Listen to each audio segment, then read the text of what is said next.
I mean, in reality, we are actually only a glimpse of the real us. What we show and the personality people see is actually 10% tops of who we really are. So they never really know the truth. They never really know the originality behind being us.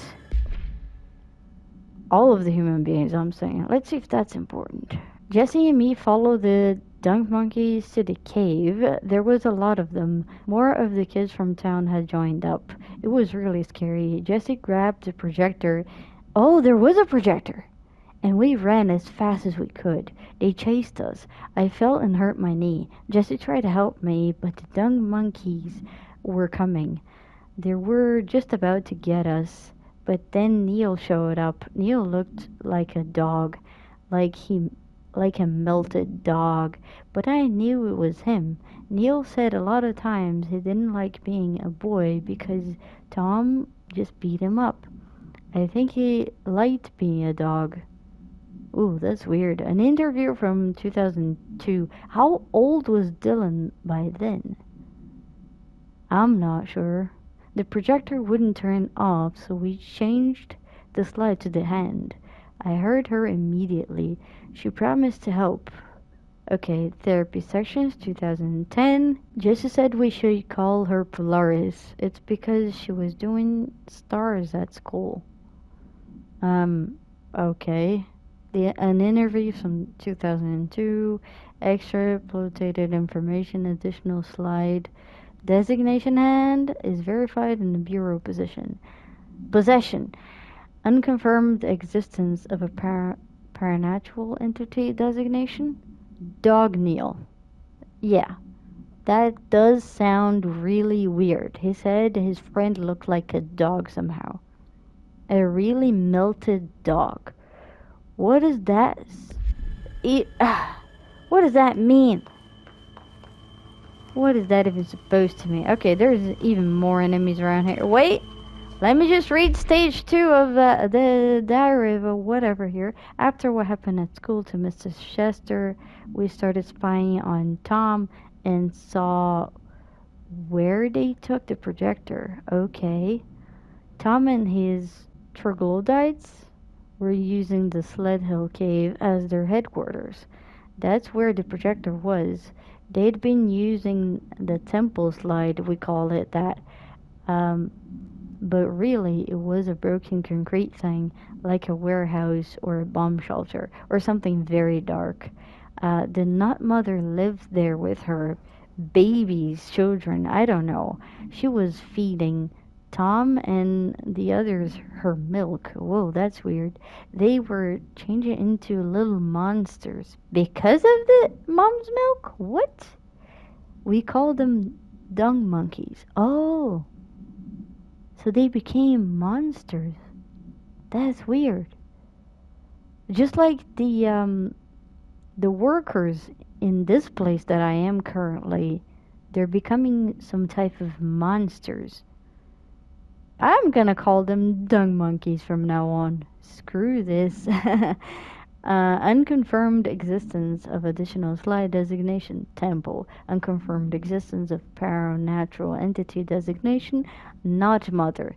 So they are getting even more information the more he speaks. These are dung monkeys, guys. They're not even alive anymore. What are they? Seriously, you're mine. It's so cool that I can tame the dung monkeys to myself. And then they become my best friends. Get him! Get him, boy! Okay. At least he tried.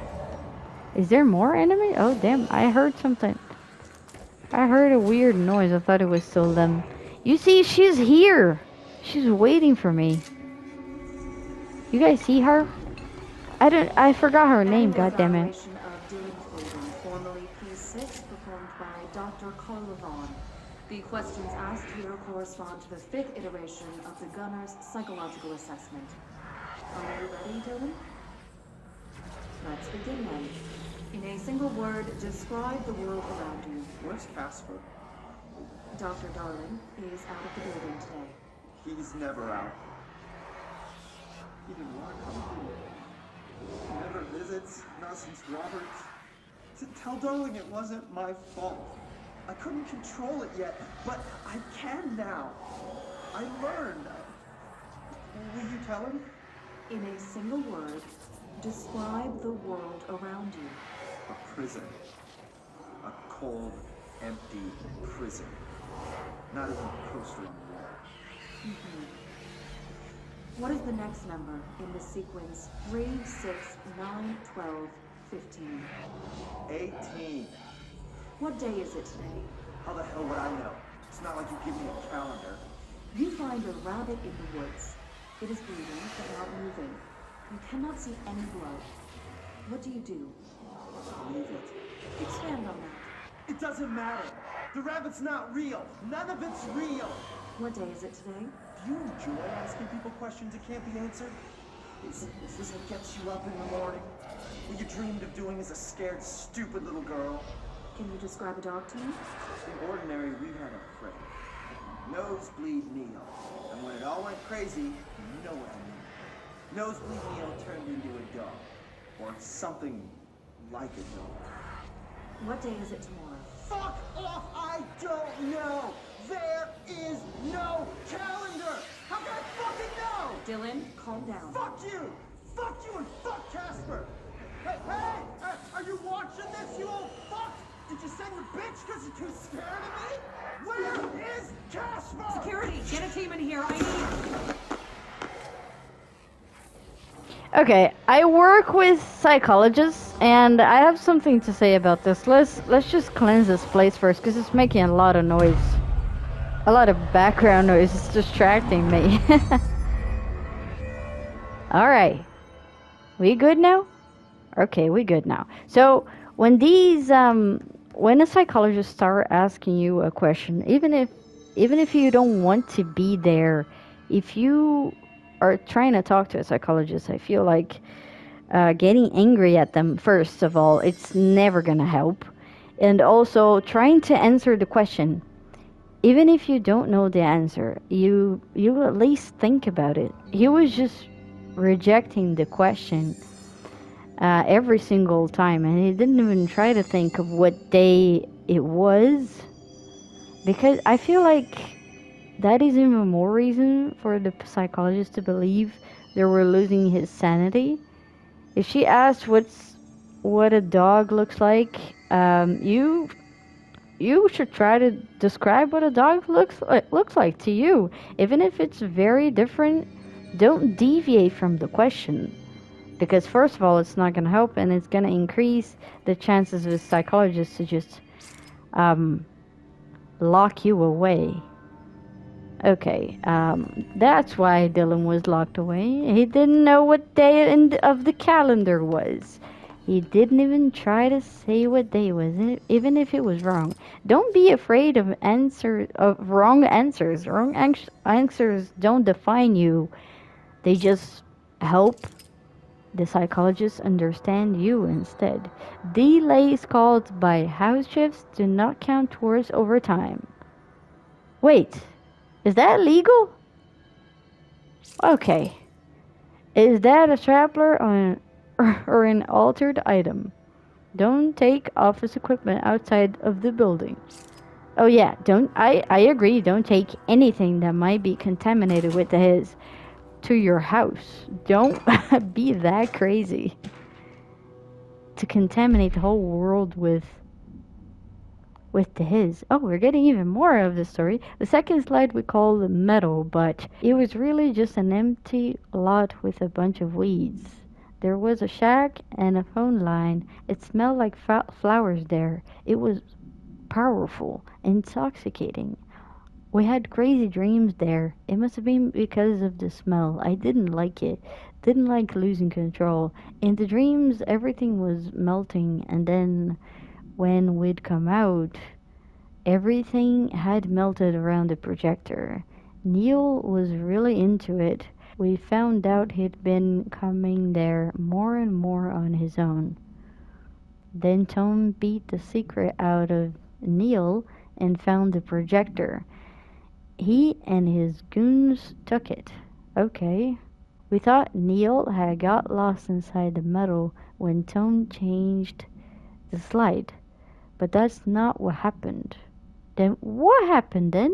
Extrapolated information. Unconfirmed existence of additional slide designation metal. What is metal, Dylan? Define metal. Define your whole pursuit of reality, Dylan. Okay, what Here. is Our that? home, our school, the woods, the dump. They've been tracking us all this time. Whoa, they knew exactly where everything was. I don't want to take any cars out of place. I don't want to take anything out of place. I love miniatures of cities and stuff. I used to build miniatures when I was a kid out of sheer paper. And everything used to look on my miniatures. At least that's how I used to see it. I was just a kid. How would I know if it looks good or not? It used to look amazing on the way I used to see it anyway. Damn, I would like to see one of those miniatures nowadays to see if it was really good or not. I really do appreciate all of this place, and I do not want to destroy any of this. But if enemies show up, I'm not gonna hesitate. I will destroy the whole thing. Oh, why did I have to say it? Come on. Ha! We found the slide projector in the dump outside town. Did they recreate that too? Is that where they keep it? Oh man, I'm so sad I had to destroy all of it. I am so sorry. Whoever was the kid that built this, I know he was not a kid, but whoever was the inner kid, whatever adult built this had an inner kid, and I am sorry to have disappointed your inner kid, or maybe, oh man, I am so sad about it. I made the adult that built this really sad as well. God damn it. Okay. Why did I said there were going to be enemies in the first place. This is my fault. Tom and the others witnessed testimonies. Tom and the others had gotten worse, scarier. The math teacher, Mrs. Chester, tried to make them listen, and they pushed over a piano. What? They pushed over a piano on her, broke her legs. What? Then Tom bashed her head in. Bye-bye, Mrs. Chester. I always liked her. I liked math. What? That was the tipping point. It was Lord of the Flies level bad. The grown-ups realized something was wrong. The police came and literally dragged Tom and Hugo and the others away. Tom was screaming at the not mother would make them all go away. So they believed that the not mother had powers to get them out of that situation somehow. They enacted a curfew for every kid in Ordinary. Mom and Dad were pissed, asking us about the dump, about everything. I remember wanting them gone, like Tom had said. When we woke up the next morning, pretty much all the adults had just vanished. Oh, I saw that movie. Was I responsible? Did I? I don't know. That was me speaking, Jesse. And the first one was Dylan. About the same story. Disappearance of majority of Ordinary's population confirmed to result from slide projectile related. So maybe from the slide projector got them to another reality where there were no adults. That could be an explanation. They say when you visit your childhood home, everything feels small. Like a miniature. Not real. They got that right. Yep. And they literally did a miniature on it. Because when you're a kid even if when you're a kid is in a small town, after you grow up, the city becomes so much smaller than it used to be. You mentioned a poem It's just last perspective time we difference. talked. By Thomas Zane? Yes. Beyond the shadow you settle for, there's a miracle illuminated. I looked the poem up. Only I couldn't find any poet by that name. I did find a European filmmaker who moved here in the 60s, named Thomas Zane. What? I don't... No matter. It suits you very well. The poem. How you see things. Maybe you wrote it yourself? I didn't. No matter. You've said a few times that you feel like there's a piece of you missing. Can we talk about that? Okay. Yeah, it's this... I feel an emptiness, a yearning for something that I think I lost. It's natural for you to feel that way. Your brother and your parents are dead. No! No. Dylan's not dead. He's not dead. That's not even it. Are Exactly. you referring to the imaginary friend from your childhood? Polaris. She's come back. Polaris. For a long time. It's she's her. calling me. In a dream I saw, she showed me things. Jesse. It felt more real than anything. As real as what happened in Ordinary. The industrial accident in your hometown that you believe Polaris caused. No, it wasn't an accident. There was no industrial accident, and Polaris didn't cause it. She saved me and Dylan. Jesse. No! It was a cover-up. The government knows about it. There were agents there. Agents from... I don't know exactly, but they took Dylan. I'll find them. I won't stop looking. Polaris wants me to go to New York. There's a building there. I have to leave soon. I have to be there at a very specific time. Something hugely important is going to happen.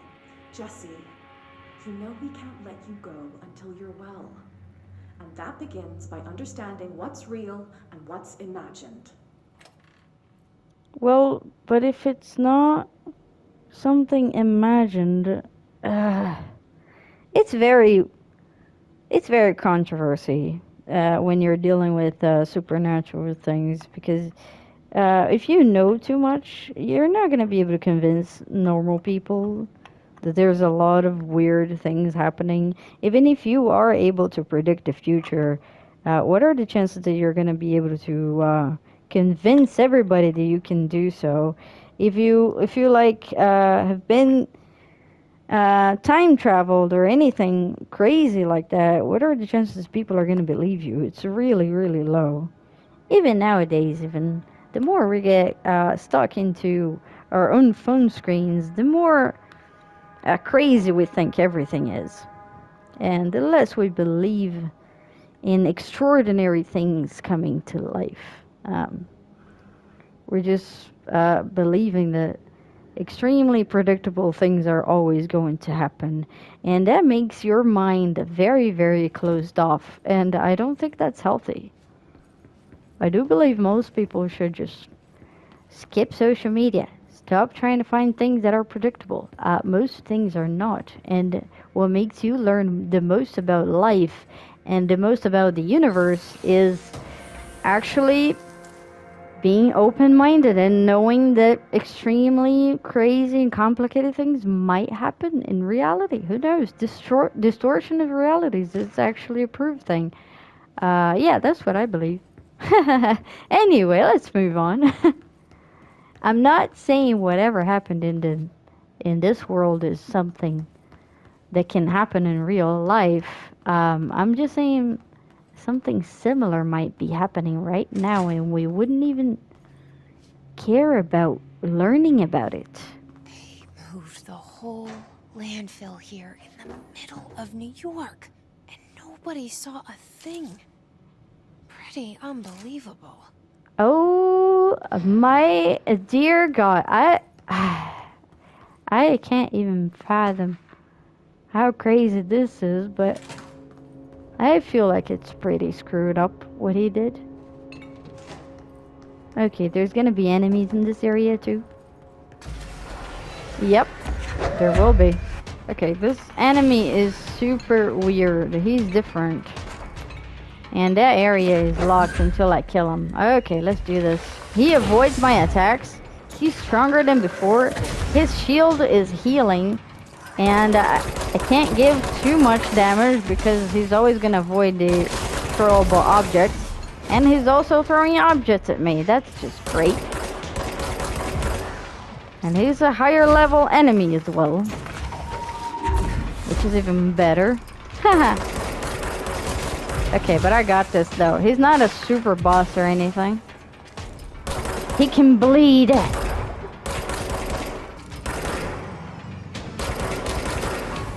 Wait till I get ya. I'm gonna get ya. Okay, obviously I'm going to that lab. Obviously. Have you guys ever had another idea that is not going into the lab? Tell me. Album cover? Okay. It might be a new story. Not sure. Who's in here? Oh, absolutely nobody. I feel like I'm in the most dangerous place in the game. And there's gonna be nobody in here, obviously. Oh, we're gonna watch another episode? Maybe? Question mark?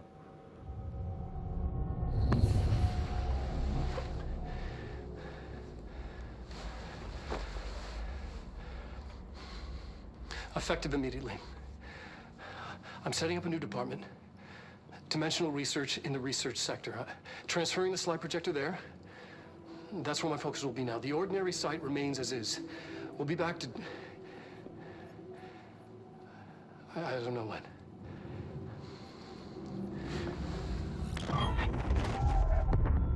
Darling took the projector to the research sector. He dedicated a whole area to it, so he knew it was important. Dimensional research. That's where we go next.